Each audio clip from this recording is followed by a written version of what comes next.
Hi there everyone. In this video I'll show you how to prime the oil gallery or the oil circuit on an engine. And in the case of this engine it's very easy.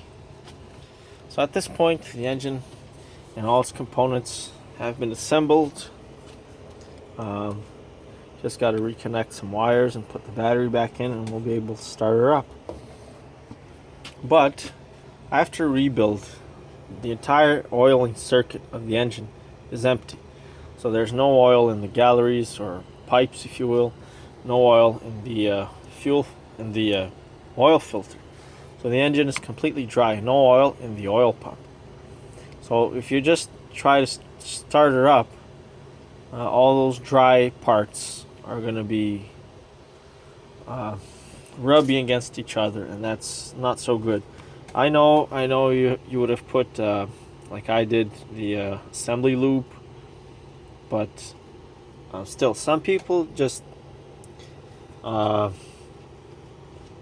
do that, put the assembly lube, and then they put either Vaseline or assembly lube or grease on the oil pump and start the engine.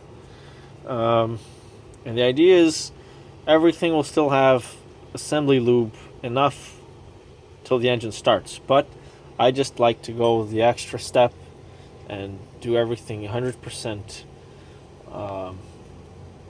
as the best I can, and make sure that the engine has oil before it even starts. So conveniently AMC put 4 plugs, only one of which is a 1/4 inch, the other ones are 1/8 on the main gallery.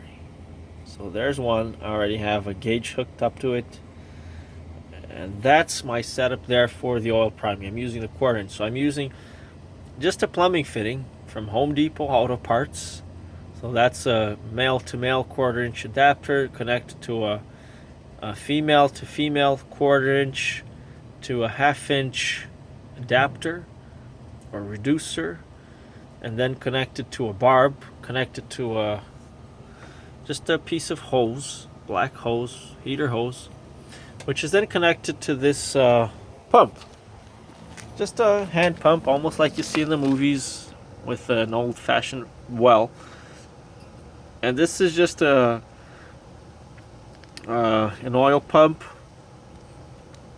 Might have been I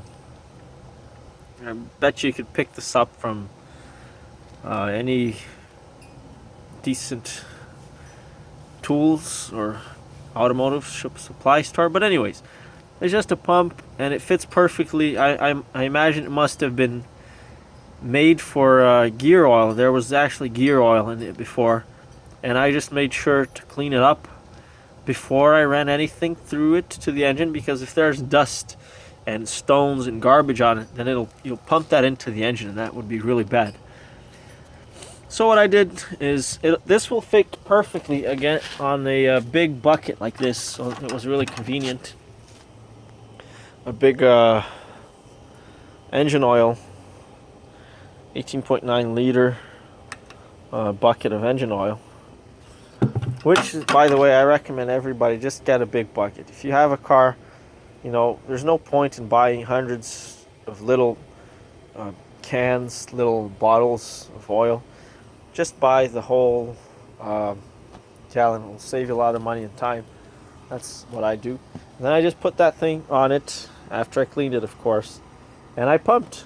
And I watched the little gauge there. You see there's a little oil pressure gauge down there as well.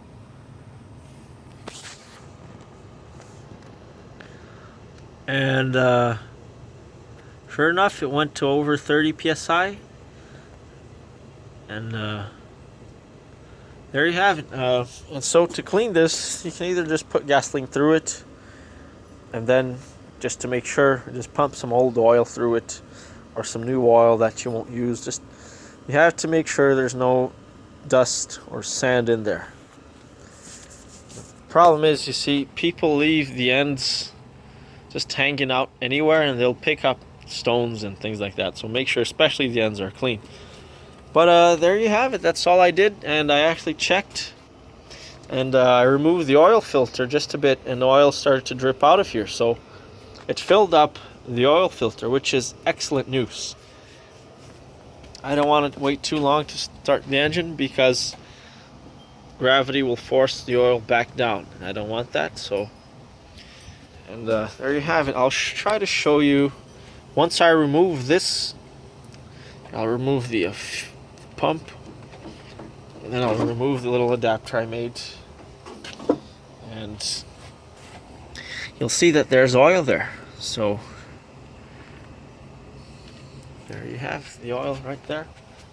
Set this aside.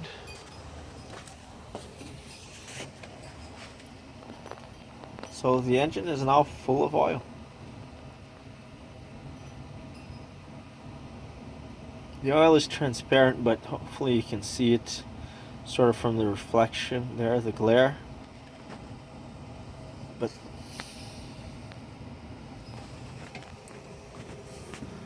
well, that's how I primed my engine. Not much else to say. See, for a few minutes, just took me, I don't know, 5-10 minutes to get the adapter hooked up, and the pump. Gotta have the pump. You could possibly gravity feed it, but I'm not sure that would work. It would certainly take long. Just, have a bottle of oil hanging upside down from the hood. That would possibly work as well. But I did it this way, and now I'll hook up a gauge to there. The oil temperature gauge is going there out of that 1/4-inch plug. That's open right now. I just showed you guys. So there you have it. Not much else to say. For the few minutes that it takes, it's certainly worth it. We'll ensure that the engine starts up as smooth as possible. And there's one more thing I'd like to mention. I made sort of a Super Duty version of an oil here. So we already had assembly lube on the bearings and cylinder walls and valves and all critical parts, all moving parts. And then I bought this TB Zinc Plus Racing ZDDP engine brake and oil additive for classic cars. And it's supposed to have the famous ZDDP that everybody talks about. Expensive as hell, this thing. Almost $30 for this little can. But I'd like to, like I said, we're starting an engine that was just rebuilt, so I want to make sure everything goes as best as possible. But to make sure I went the extra mile, or the extra 100 miles actually, I mixed, these are both Lucas products, and I mixed another 2 cans, 2 small 118 milliliter bottles